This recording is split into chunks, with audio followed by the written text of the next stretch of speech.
오늘은 민족의 명절인 추석 당일을 맞았습니다. 추석이라는 이 말의 뜻을 헤아려 본다면은 한자 그대로 추는 가을추입니다. 석은 저녁석입니다.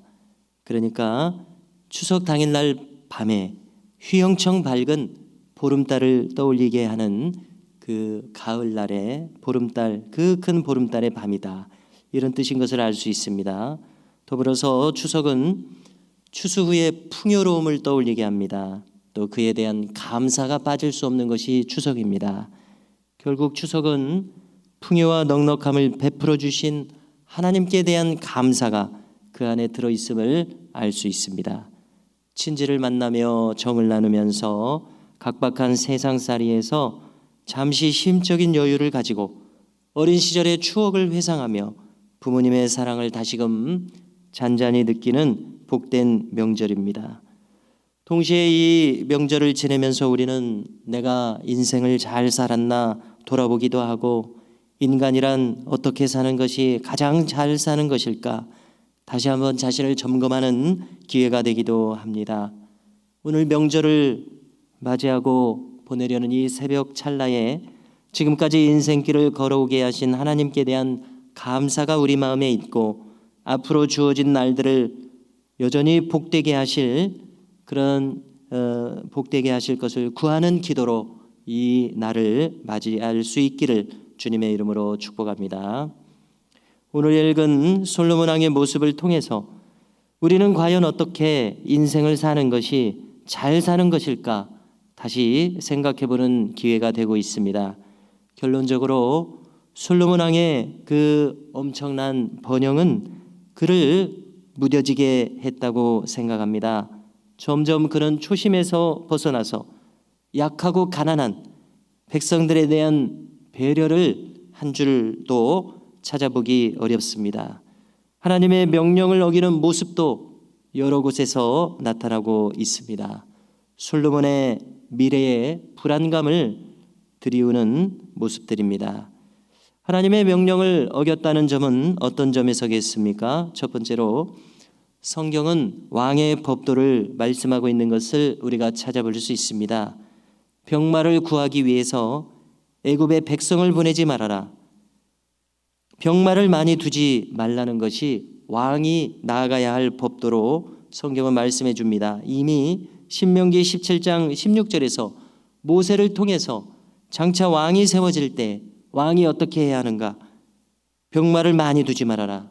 병마를 구하려고 애굽의 사람들을 보내지 마라. 그러나 그는 이 모든 것을 어겼습니다. 마병성까지 건설했습니다. 두 번째로 이방인들과의 이 정략 결혼을 금했습니다. 백성들은 물론 백성의 지도자들도 마찬가지입니다. 왜 그렇게 하게 하셨습니까? 그들의 종교를 수용해야 하기 때문에 그렇습니다. 아주 심각한 문제였습니다. 세 번째로 이 토지에 지게표를 옮기지 말라, 그렇게 하셨었습니다. 자, 이것은 가나안 땅은 바로 하나님께서 주신 신성한 땅이라는 뜻입니다. 하나님의 소유라는 의미 아니겠습니까? 토지에 대해서 함부로 처분해서는 안 되었었습니다. 그러나 솔로몬은 갈릴리 인근의 성읍을 성전과 궁전을 건축하도록 백향목을 제공해 준 두로왕 히람에게 선물로서 이양해버리고 말았습니다. 자, 왕이라고 해서 하나님 위에 결코 위에 있는 것은 아니죠. 하나님 앞에 앞장서서 자기가 이 거룩한 땅을 처분하는, 이것은 월권이었습니다. 하나님의 권위를 무시하는 일이 되는 것 아니겠습니까? 네 번째로 은금을 쌓지 말라고 했습니다. 그러나 오늘 본문을 보십시오. 그의 세입금의 수요가 금 666달란트라는 막대한 세금이었습니다. 또 상인들을 비롯한 여러 곳에서 그는 막대한 부를 축적하고 있었습니다.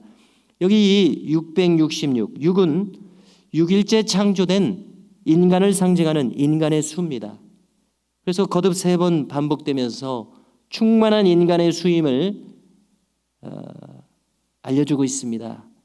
이 세입금이 아무리 많다 해도 그것이 제한되어 있다. 이렇게 의미가 받아들여지고요. 반대로 7은 하나님의 수이자 완전수입니다. 세입금의 수가 777달란트가 아니라 666달란트라고 하는 것은 지금 인간이 벌이는 행위다, 이런 의미가 아닌가 이렇게 생각을 해봅니다. 하나님의 뜻과 무관하다, 이것을 상징적으로 보여주는 것이 아닌가 생각하게 됩니다. 솔로몬은 지금 거론한 이 모든 하나님께서 정하신 것을 어기고 있습니다. 우리가 하나만 어겼을지라도 하나님께 대한 반역이요 불충이 될 터인데, 그는 둘, 셋, 네 가지 거듭해서 하나님의 명령을 어기고 있는 모습을 우리가 찾아보게 됩니다. 그렇습니다. 이것은 보통 문제가 아닐 수가 없습니다. 인간의 권위를 무시해도 문제가 되건만 하나님의 명령을 이렇게 쉽게 무시했다는 것은 이미 솔로몬의 심령 상태가 하나님을 두려워하고 있지 않다, 우리는 이렇게 판단할 수 있을 것이라고 생각합니다.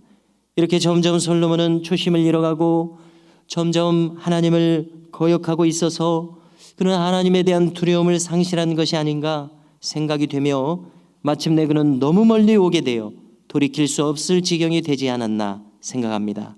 이렇게 볼 때에 그가 지금 이렇게 치부한 금이 다 무엇입니까? 그가 가지고 있는 지혜가 다 무엇입니까? 그가 얻은 명성, 엄청난 업적들은 다 무슨 의미가 있느냐는 것입니다. 모든 것을 다 얻고서 신앙을 잃었다면 결국은 모든 것을 다 잃은 것입니다. 어떤 목사님은 이렇게 설교하는 것을 들어봤었습니다. 어떤 어떤 권력은 이미 가진 그 사람에 대한 하나님의 심판이다. 생각해 볼 때에 그것을 통해서 그가 이제 하나님께로 돌아올 수 없는 다리를 건너버린 결과가 되었다면 하나님의 심판이 되겠구나 생각하게 됩니다. 지금 솔로몬은 그런 길에 전초를 보이고 있지 않은가 여겨집니다. 그는 많은 은금을 축적한 나머지 어떻게 합니까?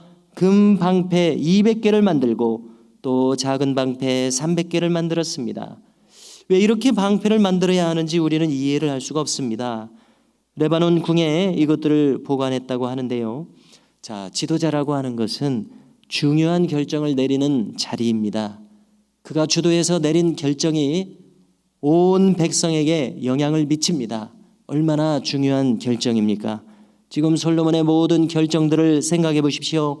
하나님의 명령을 수도 없이 어기고 있습니다. 그의 미래와 왕국의 미래에 불안감을 거둘 수가 없습니다. 다시금 그의 부와 명예, 지혜가 무색해집니다. 하나님께서 주신 달란트가 그릇 사용되고 있습니다. 오늘 본문에는 태평성대가 온 것처럼 느껴집니다. 화려함이 가득합니다. 그러나 화려함만 가득하지 그 부와 지혜로서 백성을 위해서는 무엇을 했다, 어려운 자들을 위해서는 무엇을 했다, 이런 말이 보이지 않습니다. 솔로몬은 지금 자신의 영화, 자신의 바라는 바, 자신의 사적 성취에만 마음이 기울여져 있지 않은가 이렇게 생각이 들어집니다. 우리는 그의 결말을 알기에 그 결말의 조짐이 벌써 여기서부터 나타나고 있음을 쉽게 알게 되고 있습니다. 성도 여러분, 우리는 오늘 솔로몬의 이 같은 변질된 모습을 통해서 분명한 반면 교사를 얻어야 하겠습니다. 명절을 맞으면서 앞으로 우리의 남은 인생을 어떻게 살아가야 할 것인가, 그 기준을 분명히